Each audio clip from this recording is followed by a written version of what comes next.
Money moves the world, and banking moves money. Welcome to the Public Bank Solution.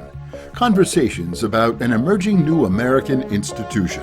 Publicly owned partnership banks able to rebalance the scales of monetary control in service of the public interest and our commonwealth. Brought to you on behalf of the Public Banking Institute and Banking on New Jersey by Public Banking Associates in support of the national movement to create new public banks. Hello, and welcome to the Public Bank Solution. I'm Walt McCree, Chair Emeritus and Senior Advisor to the Public Banking Institute and co-director of Banking on New Jersey.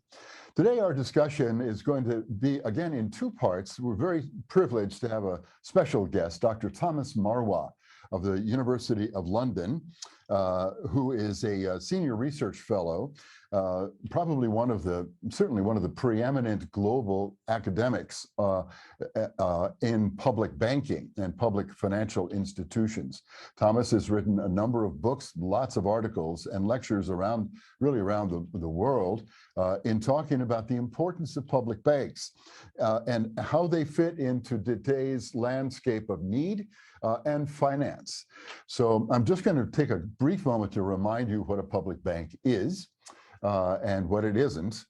Namely, it is a financial institution that is owned, a majority ownership, and operated by a public entity, a state or city or some other public facility. And it is not a retail bank, at least not the way we've been talking about it here in New Jersey and around the country.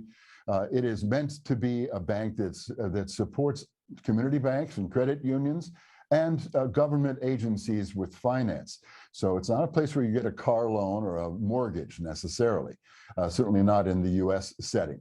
We do have plenty of retail banks that are doing that, but what we're talking about here is really a systemic shift toward public ownership of what should be a public utility, namely banking. All right, and with that said, let me bring in Dr. Thomas Marois, who is speaking to us from London. How are things in London this afternoon, Thomas? Not too bad. Typical London weather, a bit cloudy, a bit gray. It's but not too much rain today.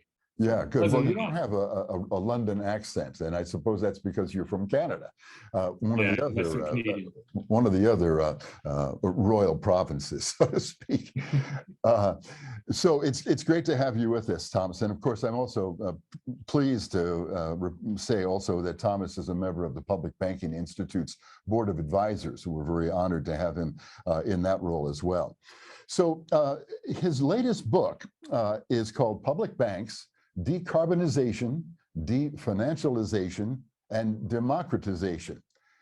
A lot of D's, and it is, those are very, very key points that we will be talking about, kind of breaking down what they mean. But first of all, Thomas, tell us a little bit about where public banks fit into the architecture of world and global finance right now. Well, I begin the book in many ways by trying to explode the myth that public banks are a thing of the past, that at one point in history, they were important in the post-war era to support industrialization or reconstruction. But since then, we've found little or no use for them.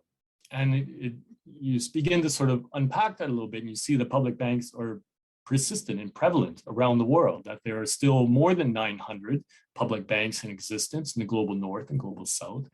And that if you add up all of the assets that they have, all those sort of investments that they've made presently, you're looking at nearly $49 trillion in combined assets of public banks worldwide.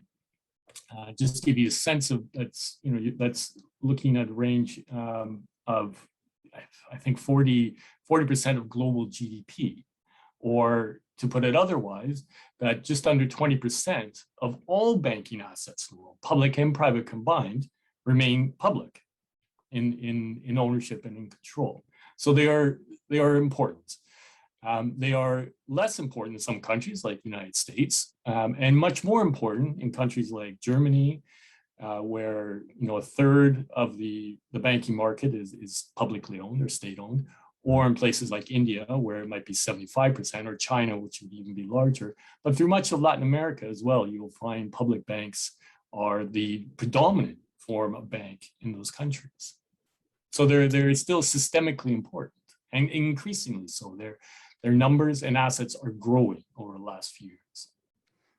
And you point out that they're increasingly being seen as catalysts for change and for investment in public interest, as opposed Absolutely. to being corrosive. And Yes, and this is I would think, one of the big changes that we're seeing in recent years. So since the global financial crisis of 2008, 2009, but then especially since the sort of global recognition that we're really in a climate crisis, since the 2015 COP agreement and the sort of sustainable development goals, that public banks can and should have a catalytic role in driving a global green, and I would argue just transformation towards net zero, but also a more socially equitable future for all of us.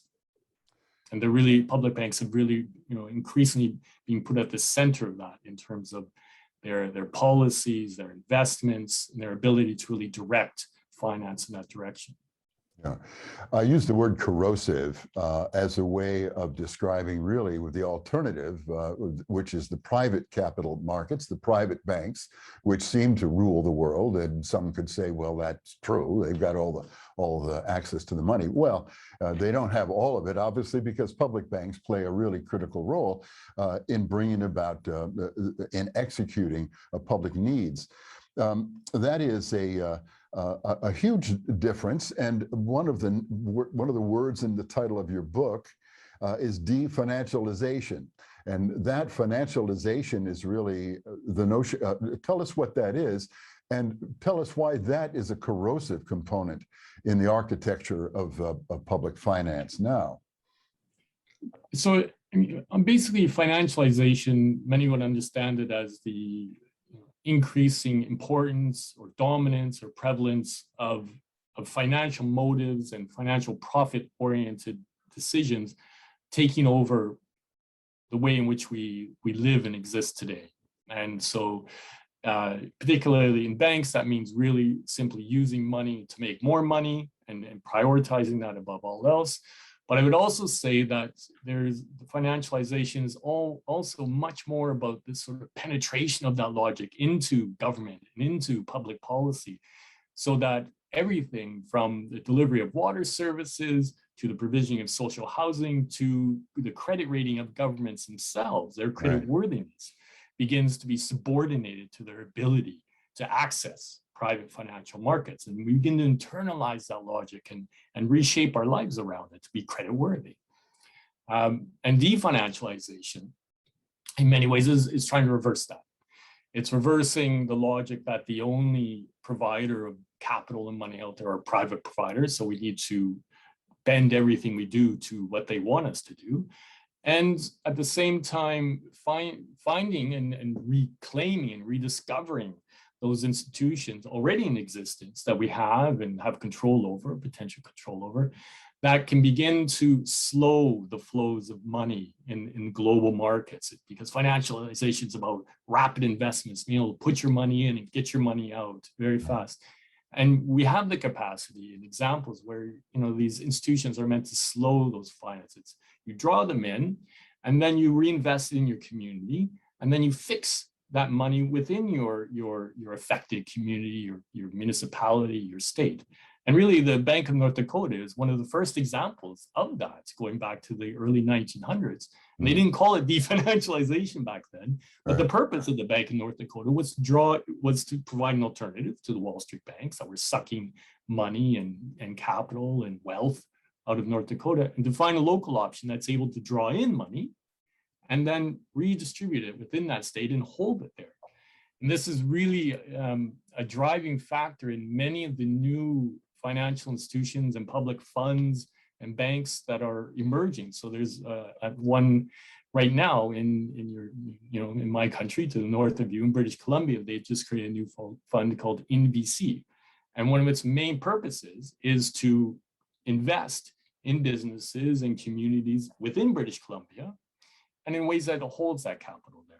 And similarly with the Scottish National Investment Bank, Scotland, in the UK the new UK Investment Bank in the UK, the Canada Investment Bank, and so on and so forth. It's finding real world examples by which we can reverse this policy of 40 years of financialization and begin to use money for public purpose and for community wealth building. Yeah, and a real clear example of the difference is that when we finance infrastructure through the private markets, we're often paid twice as much for the investment, for the construction, because of that financialized component of needing to create profits for private parties. And that, of course, has a ubiquitous effect on who and what can get done and who gets to do it. So we are at a leverage point where the people have a chance to take a stand for themselves. And I suppose that's where your term democratization comes into play. Again, your new book, Public Banks, Decarbonization, Definancialization, and Democratization. Let's talk about that for a moment, how important that is and what it is. Sure, my pleasure. I think democratization is one of the themes that I've been trying to explore and understand better for 15 or 20 years, and particularly in the case of public banks, because in the mainstream narrative, it's always about how corrupt and politicized these banks are, and essentially how they're just hotbeds of cronyism and so on. And no doubt there are examples of that in the past and in the present. But there are also examples of public banks and financial institutions that have meaningful ways by which and I mean by that the people and within their community who own and control the bank, can exercise meaningful command over that institution and over the money in which they hold within it. So in the book, I talk about two examples, although many of the examples that I draw on have forms of democracy in it.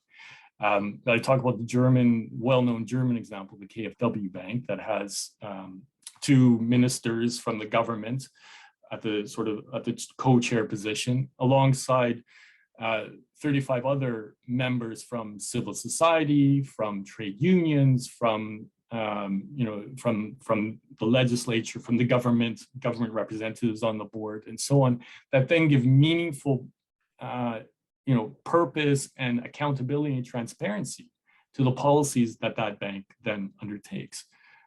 And similarly to the south of you in Costa Rica, I talk about the Banco Popular, which is by far the most democratized public bank in the world that I know of, which has been written into law in what they call the 2002 democratization law, which sets the bank, this sort of workers' council at the top of the bank's governance committee, composed of 290 members that draw on 10 different social sectors from within the country, who then give shape to the board of directors, the 7-member board of directors, which includes 4 members from the workers' assembly, the workers' council that are elected, and then 3 members for government. So it's a co-governed bank, mixing both government representatives and representatives from society itself. On top of that, they've done the incredibly important job of then requiring by law that all representation within the bank is subject to gender equity. So there must be 50% women on all major governing body decisions. So in a 7-member committee at the National Board, for example, that would mean one year it might be 4 women, next year it'd be 3 women, but in alternation. So on average, you would ensure gender equity. And just to sort of link it back to the questions of definancialization, decarbonization, I think this is vitally important that we find meaningful mechanisms by which society, communities, marginalized communities and minorities can find voice within the financial institutions that we own and control, so that these institutions, these public banks or public institutions, then create the credibility and the legacy, the capacity to tackle these really big societal challenges decarbonization or green transformations are going to be disruptive. People are going to lose jobs. They're going to find jobs elsewhere, but there are going to be costs. And public banks are going to be at the center of that, undoubtedly. And so then they must find the credibility to tackle those challenges, to take on decarbonization, to do so justly based on a firm societal basis. And this is really a key difference in where we're seeing public banks, their trajectory today over the post-war era, where really in many cases, democracy was not really at the top of the list. It was your standard sort of top-down, let's create these things, let's drive industrialization and reconstruction and worry about democracy later. Now, especially in the United States, but in practice elsewhere, the question of societal representation and command is vitally important for overcoming future challenges like global green transformations, but also tackling historic inequalities and historic wrongs in terms of racial reconciliation, indigenous communities, women, gender inequity, and so on. Yeah, it's interesting. I mean, one of the points that you make is that a public bank must be designed with a social commitment as a bedrock, as a foundational value for its operations and its planning. And I think that here in the U.S., as you look around, when you look around at the markets that are exploring this, all of them, to my knowledge, and I know about most of them, have a strong social commitment of equity, fairness, and also disinvestment in those things that we know are not helping secure the planet's health and or sharing some of the wealth systemically with those people who have been left out. That's a very encouraging thing. And of course, when you talk about Banco Popular in Costa Rica, you articulated how much of the public is involved in that decision making. Well, I think some bankers might say, well, how's the bank doing? What kind of risk are they, like making crummy loans, and which of course is one of the Banker Association claims, that our public banks will not be able to know the difference between a good loan and a bad loan. Yeah, sorry. I mean, they obviously do know the difference between a good loan and a bad loan, and certainly in many cases, public banks do better than the private banks in terms of, if you want to, assess them on profitability and that kind of thing, and stability. They quite often outperform private banks. In the case of Banco Popular, I mean, like any other bank, it makes better and worse loans. And I would hesitate, to say just because it's a public bank that it is going to necessarily be perfect. It's not. There are problems, there's issues, and it's an entity within society, but it is one that is strongly supported by its community. And it's one that is transparent and accountable. And so when things go wrong, we know it and we can fix it, right? Yeah. I would also point to those, or respond to those critics, that there are many other public banks elsewhere in the world. And I've been doing some interviews with different ones in Europe recently, and had a conversation with an official from what's called the Dutch Water Bank, which historically was about funding water and created in the 1950s so that Netherlands wouldn't get submerged underwater, but has gone into social housing and into sustainable investments now, and has never had a default on a loan in its history. Wow. Ever. Wow. Similarly, many of the Nordic municipal banks in Norway, Sweden, Finland, similarly, none of them have had a default on a loan. And I would love to see a private bank make that claim. Yeah, it's impossible, of course. And but not that is an aim. I mean, of course, banks have to take on risk, and they have to support communities. And sometimes businesses go bad, and that's fine. That's the nature of it. But it's is that accountable? Is it transparent? And do we know who they're making loans to and why they are?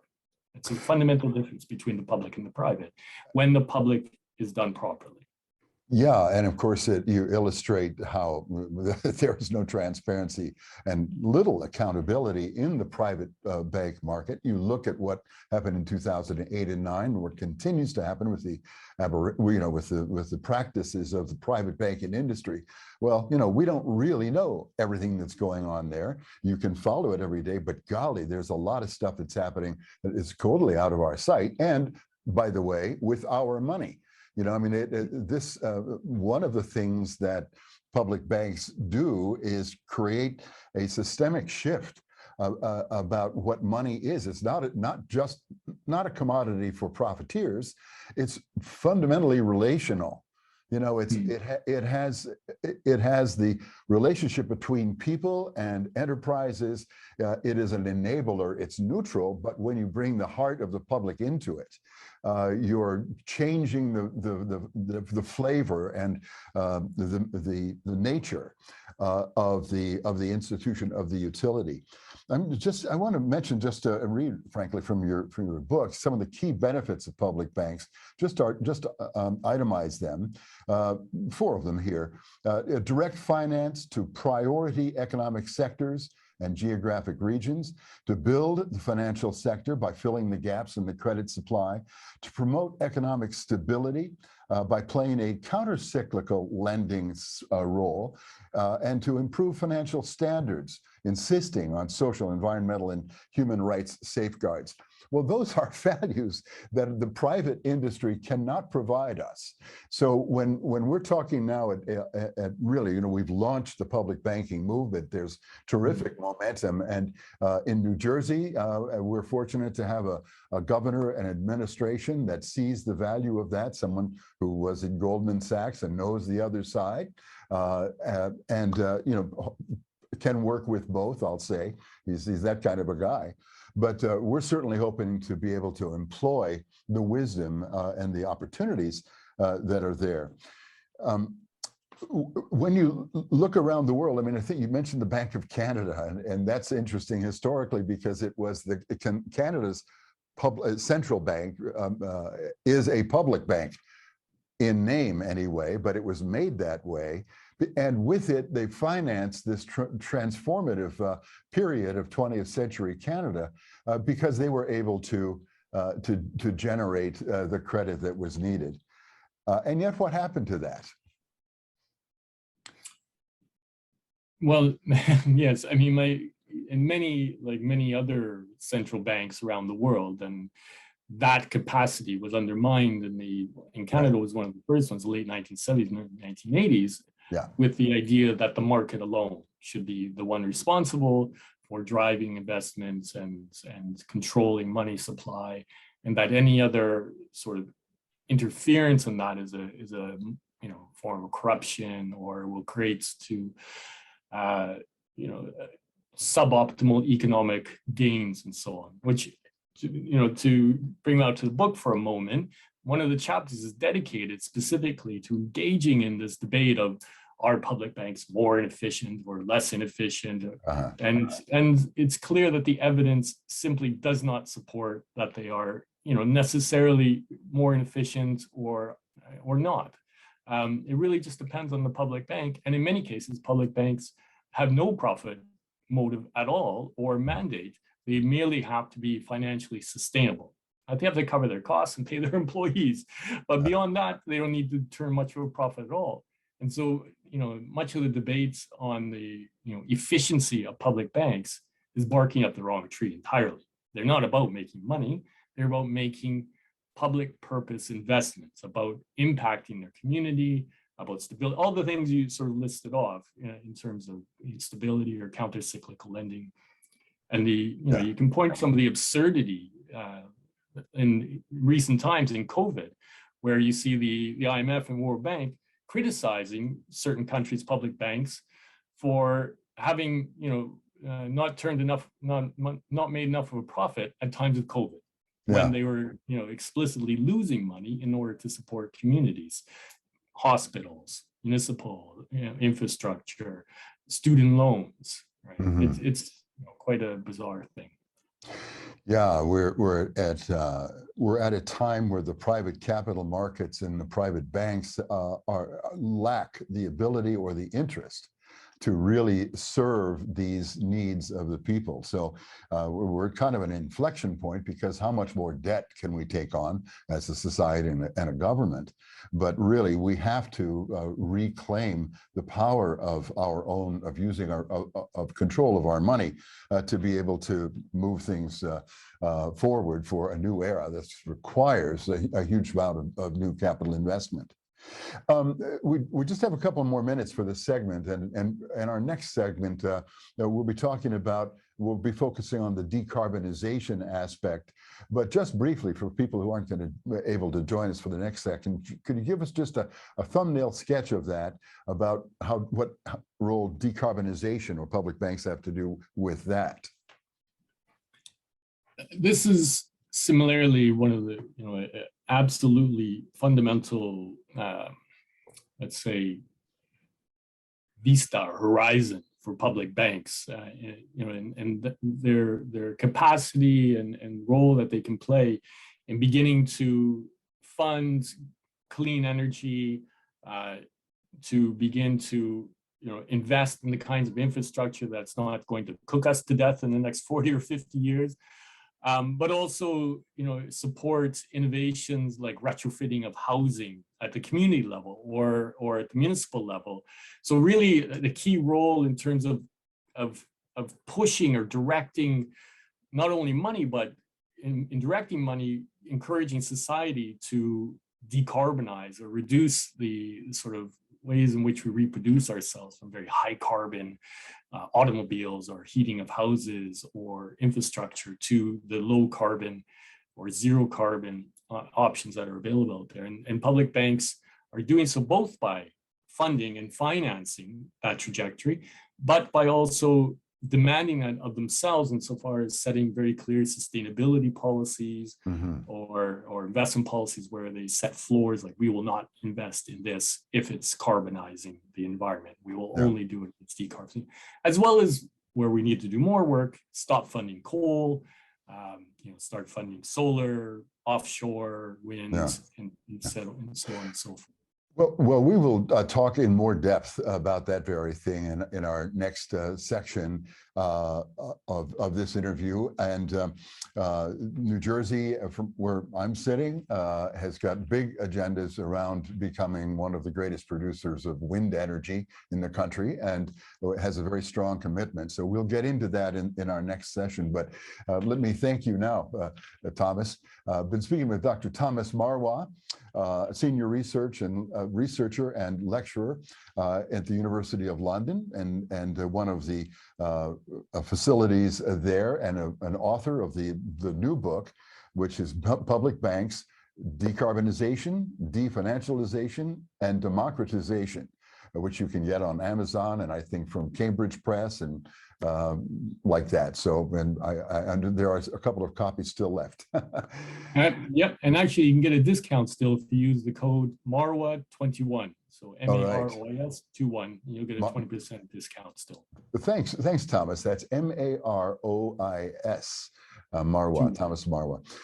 So thank you once again for joining us at the Public Bank Solution, and we'll see you again. Thank you, Thomas. Thank you very much. It's been a pleasure. The Public Bank Solution is produced for the Public Banking Institute and Banking on New Jersey by Public Banking Associates, a national consultancy advising government leaders interested in creating their own public banks.